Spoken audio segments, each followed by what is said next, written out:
어떤 부자가 자녀에게 10억 원을 물려줬습니다. 3년 후 그 돈은 집 한 채로 줄어들었습니다. 반면 다른 부자는 똑같은 10억 원을 물려줬는데 자녀는 지금도 매달 500만 원씩 받으면서 살고 있습니다. 30년이 지나도 계속 받을 겁니다. 도대체 무슨 차이일까요? 앞에서 5가지 비밀을 말씀드렸습니다. 솔직히 그건 기본입니다. 지금부터 공개할 나머지 5가지, 이게 진짜입니다. 부자들이 절대 공개 안 하는 것들이에요. 특히 7번째와 8번째는 대부분의 사람들이 모르는 은퇴 자산의 핵심입니다. 간단히 복습하면: 첫째, 나이가 아니라 자산 생존 시점. 둘째, 필요 월금액의 12배 곱하기 25가 최소 자산. 셋째, 현금 흐름 파이프라인 3개 이상. 넷째, 이자보다 큰 월세면 레버리지 활용. 다섯째, 외화 자산 20%에서 30% 분산. 그럼 진짜 부자들이 숨기는 6번째 비밀부터 들어가 보겠습니다. 6번째 비밀입니다. 물가는 계속 오르는데 현금은 그대로 있으니까 실질 가치가 떨어지죠. 그래서 부자들은 일정 비율의 인플레이션 방어 자산을 포함시킵니다. 최근 금값이 얼마나 올랐는지 아십니까? 불과 1년 사이에 60% 가까이 뛰었고 국제 금값은 온스당 3,800달러를 넘어서며 사상 최고치를 경신하고 있습니다. 제가 아는 한 분은 몇 년 전에 1,000만 원어치 금을 샀는데 지금 2배에서 3배가 됐어요. 반면 그 돈을 은행 예금으로 놔뒀다면 금리 2%에서 3% 받아봤자 고작 몇백만 원 이자만 받았을 겁니다. 금 외에도 원자재 ETF, 인프라 펀드, 리츠 같은 것들이 물가와 함께 오릅니다. 이분이 하신 말씀이 인상적이었어요. 인플레이션은 내가 통제할 수 없어. 하지만 인플레이션에 대비하는 건 내가 통제할 수 있지. 은퇴 자산의 15%를 금으로, 10%를 원자재 ETF로, 15%를 리츠로 분산시켜 놓으셨더라고요. 현금을 지키는 방법은 현금을 줄이는 거라는 역설입니다. 7번째 비밀입니다. 일반인은 재무 설계사를 찾아갑니다. 포트폴리오 어떻게 짜야 하나요? 연금은 얼마나 넣어야 하나요? 하지만 부자는 세무 변호사나 세무사를 먼저 찾아갑니다. 왜 그럴까요? 일반인은 절세를 얼마를 줄이느냐로 봅니다.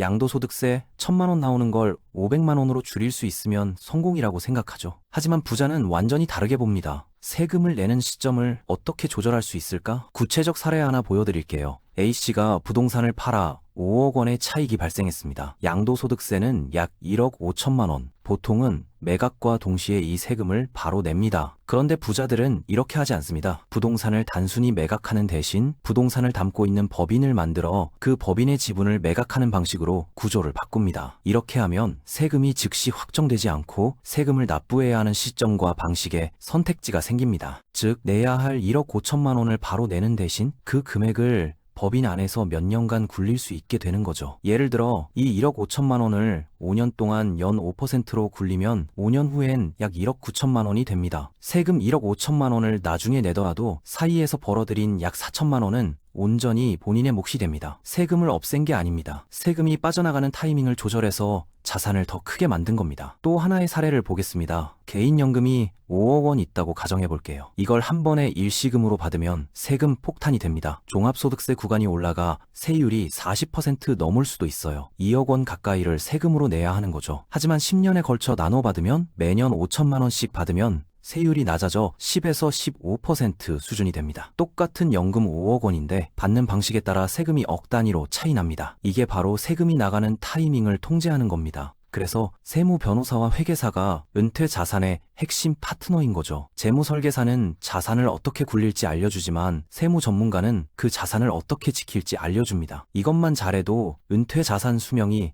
10년에서 20년 늘어날 수 있어요. 8번째 비밀입니다. 이건 정말 부자 집안에서만 대대로 전해지는 방식인데요. 부자들은 자녀에게 현금을 물려주지 않습니다. 왜 그럴까요? 현금을 물려받은 자녀들이 1년에서 2년 사이에 다 써버리는 경우를 너무 많이 봤기 때문입니다. 실제 사례 보여드릴게요. 어떤 분이 자녀에게 10억 원을 현금으로 물려줬습니다. 자녀가 뭘 했을까요? 집 5억, 차 1억, 친구 사업 투자 2억, 주식 1억, 반토막, 결혼식, 신혼여행 1억, 3년 만에 10억 원이 집 한 채로 줄어들었습니다. 하지만 다른 분은 10억 원 규모의 상가 건물을 법인으로 만들어서 그 법인의 지분 100%를 자녀에게 넘겼습니다. 자녀는 개인적으로 큰 돈을 쓸 수 없습니다. 왜냐하면 돈이 법인에 있거든요. 대신 매달 안정적인 월세 수입 500만 원을 받습니다. 1년에 6천만 원, 10년이면 6억, 20년이면 12억, 30년이면 18억입니다. 건물 가치 상승까지 합치면 훨씬 더 큽니다. 이게 바로 현금이 아니라 구조를 물려주는 겁니다. 부잣집 자녀는 돈 버는 기계를 상속받습니다. 월세 나오는 건물, 배당 나오는 주식, 수익 나오는 사업 지분, 이런 것들은 현금처럼 한번 쓰고 끝나는 게 아니라 계속해서 현금을 만들어내는 자산입니다. 만약 자녀에게 무언가를 물려주고 싶다면 매달 통장에 돈이 찍히는 구조를 물려주세요. 9번째 비밀입니다. 은퇴 자산은 키우는 것보다 지키는 것이 더 어렵습니다. 예기치 못한 소송, 사업 실패, 세금 폭탄, 금융자산 압류까지 이런 위험들이 실제로 자산을 한 번에 날려버립니다. 부자들은 이런 리스크에 항상 대비합니다. 신탁, 보험, 법적 구조를 활용해서 자산을 보호하는 거죠. 제가 아는 한 분은 은퇴 자산의 상당 부분을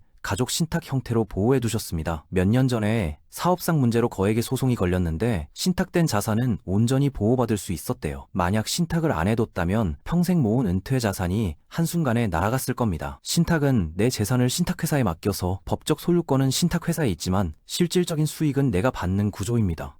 소송을 당하거나 채권자가 재산을 압류하려 해도 신탁된 재산은 보호받을 수 있어요. 일정 금액 이상의 보험도 압류 대상에서 제외되는 경우가 많고요. 법인을 만들어서 개인 자산과 분리하는 방법도 있습니다. 10억 원이 있어도 보호 장치가 없으면 한순간에 날아갈 수 있지만 5억 원이어도 제대로 보호해두면 평생 지킬 수 있습니다. 마지막 10번째 비밀입니다.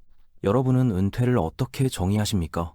많은 분들이 은퇴를 회사 안 가는 것으로 생각합니다. 하지만 부자들의 은퇴는 완전히 다릅니다. 그들에게 은퇴는 일을 멈추는 게 아니라 일의 종류를 선택할 자유를 얻는 시점입니다. 제가 만난 한 은퇴자는 60대 중반인데 여전히 왕성하게 활동하십니다. 하지만 돈을 벌기 위해서가 아니라 재미있어서 일하신대요. 스타트업 멘토링, 대학 강연, 책 쓰기, 봉사활동. 이분 말씀이 은퇴 후가 오히려 더 신나. 돈 걱정 없으니까 정말 하고 싶은 일만 골라서 할 수 있거든. 월급 받으려고 싫은 일 참을 필요가 없어. 많은 사람들이 은퇴하면 아무것도 안 하고 쉬고 싶다고 말합니다. 하지만 실제로 은퇴하고 아무것도 안 하면 어떻게 될까요? 1년도 못 가서 우울해집니다. 무료하고 의미 없고 하루하루가 똑같습니다. 사람은 뭔가 의미 있는 일을 해야 행복하거든요. 월급 때문에 하는 일은 스트레스지만 의미 때문에 하는 일은 기쁨입니다. 여기까지 두 편에 걸쳐 은퇴 자산의 10가지 비밀을 함께 살펴봤습니다. 이제 더 이상 몰랐다라고 말할 수는 없습니다. 여러분은 이미 방향을 찾으셨고 무엇을 준비해야 하는지도 깨달으셨습니다. 하지만